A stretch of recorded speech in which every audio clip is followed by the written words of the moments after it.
Kidney ట్రాన్స్ప్లాంట్కి prepare అవుతున్నారా? అయితే ఆపరేషన్కి ముందు మీ డాక్టర్ని ఖచ్చితంగా ఈ 5 క్వశ్చన్స్ అడగండి.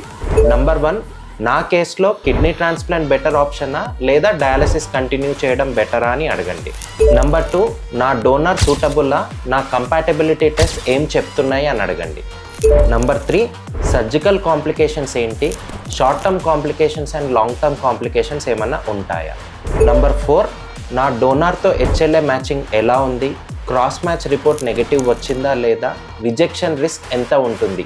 అండ్ నంబర్ 5, ట్రాన్స్ప్లాంట్ తర్వాత నా కిడ్నీ యావరేజ్గా ఎన్ని ఇయర్స్ పనిచేస్తుంది అండ్ ట్రాన్స్ప్లాంట్ తర్వాత దాని లైఫ్ స్పాన్ పెంచడానికి ఎలాంటి కేర్ తీసుకోవాలి. సో రిమెంబర్, కిడ్నీ ట్రాన్స్ప్లాంట్ అనేది జస్ట్ సర్జరీ మాత్రమే కాదు, అది లైఫ్ లాంగ్ జర్నీ. మీ ఫ్యామిలీలో ఎవరైనా కిడ్నీ ట్రాన్స్ప్లాంట్ చేయించుకునే ఆలోచన ఉంటే ఈ రీల్ తప్పకుండా షేర్ చేయండి.